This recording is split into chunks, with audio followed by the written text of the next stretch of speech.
Detroit Become Human was produced over a period of 4 years. Here in Paris, we have a team of about 180 people. And to that, we need to add also all the outsourcing with our partners in the Philippines, in China, Vietnam, and in India. So when we started working on this story, I had to imagine where Kara was built. And for whatever reason, the city of Detroit came very quickly to my mind because it had already an incredible story by itself of history and themes. So we traveled there with the team and we were really moved by what we saw, and we could really feel the desire to fight and really be born again. And we just continued this curve, this growth, and just imagine what Detroit would be like if the Android industry was, using these huge factories to build androids there.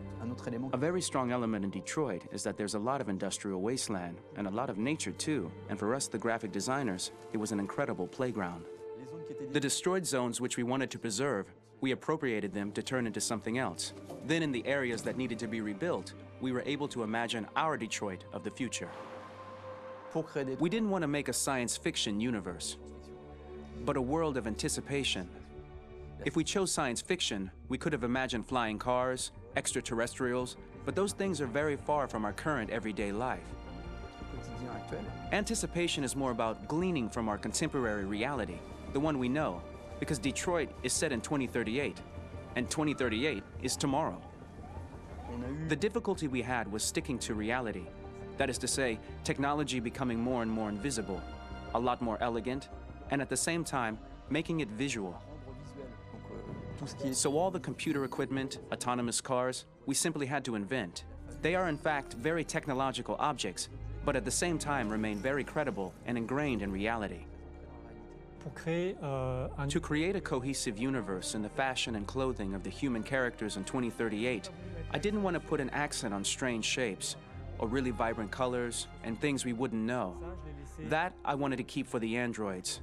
The goal was to create something familiar which we can identify with in this future setting.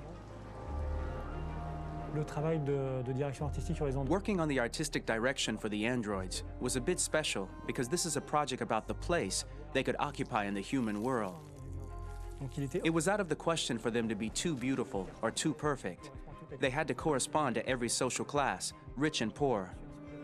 Inspired by everyday utilitarian clothes, I brought a modern touch by adding dynamic display surfaces, the armband we can see on the side, the triangle on the front and back, an LED. Like that, there's no confusion. Wait. You're sending an android? All right, ma'am. We need to go. You can't do that. Why aren't you sending a real person? Once we cast the actors, we travel to meet them in order to scan their faces. We record the structure of their face with the scan. And we record the colors and patches of skin with photography. Once we have this information, we will use this as a basis for modeling and creating the characters. The artist will make it more realistic, but will also enrich it. He will propose ideas which we will develop together. Finally, we will have a character with character who corresponds to the project and the world. When the actors come to Quantic Dream, we show them the design, what their image will be, and what they will look like in the game. This extra information gives them another dimension and color to connect with emotionally. It helps them think about how to play their character. Your mission. That's all you care about, huh? You should consult a professional who can help you. Beat it, you hear me? Get the hell out of here! So there are 3 types of shoots at Quantic Dream. Shooting and performance capture, where you capture the whole actor, his voice, his face, and his body. These shoots are obviously done with American actors because the game's original version is in American English. After that, there are the body-only shoots, representing around 250 days of filming, while the performance capture is 100 days of filming. Now, body-only shoots, there are 2 types. There are the action shoots and the technical shoots, which are mokit shoots. Mokit is when the player controls a character on the screen, and he moves in an environment to explore it. This is of particular importance at Quantic Dream, and therefore we shoot a lot to offer a unique context for each scene and each character.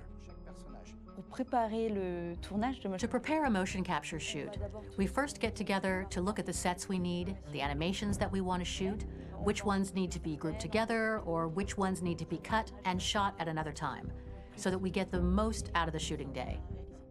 This often means shooting scenes out of order, especially those with big props or accessories, like a big car, for example. So we shoot all the animations related to that particular prop first.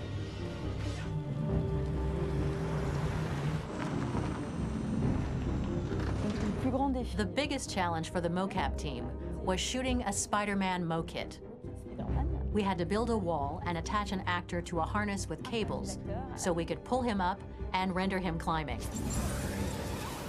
The shooting on this game total took about, I would say, more than a year, maybe 1 and 2 years, with about 300 actors on set. So I would say it's quite a massive production. But so much happened on this set between the stunts and the shootings with a little girl and all these great actors that we had. It was really a very, very memorable journey for the team and for myself.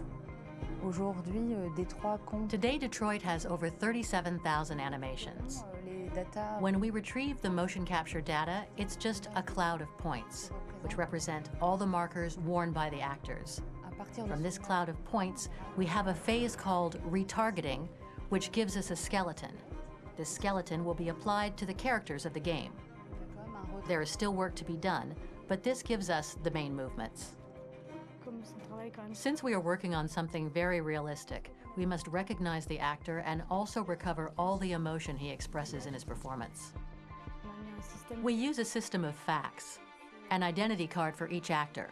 We make the actor do a whole range of facial expressions. Then we recover all the expressions and paste the animations on a puppet that Jan has prepared. I then recover and refine these poses. I might stretch the lip, reinflate a cheek, tiny details that make the finished product really capture the actor.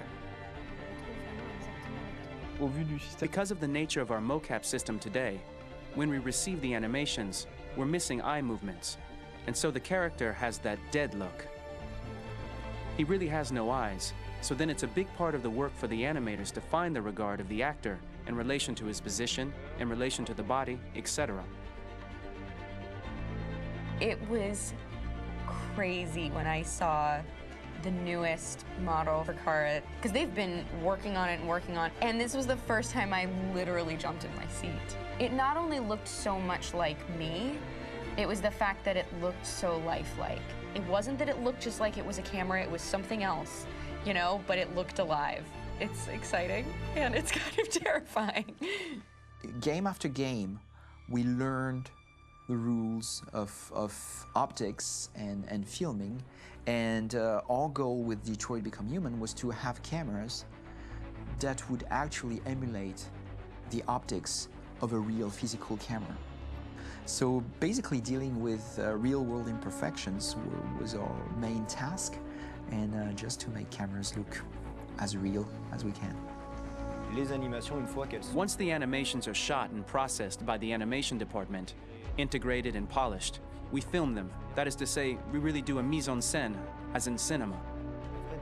The real difficulty of our job is to know if these cameras are telling us something. Are they in the emotion of the scene? Do they describe exactly what the action must convey, what must be felt? The most important challenge for me was one of the final scenes where Marcus decides to start the revolution and go to the battlefield. Very quickly, we imagined this to be a huge sequence shot.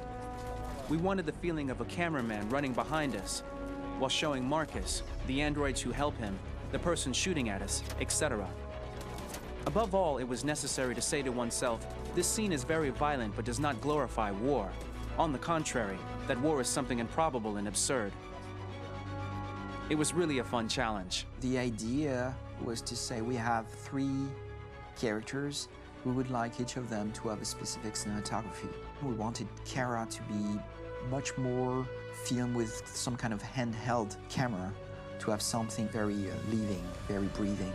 For Connor, we wanted something very cold and very perfect. And for Marcus, we wanted something epic and spectacular. So it was about the filming, but it was also about the photography. So we worked with a director of photography to give each character a different lighting, different key colors. Each of them would have their own worlds. And finally, we worked with the composers, so they would create a specific sound for each character, so each would have his own world and his own style.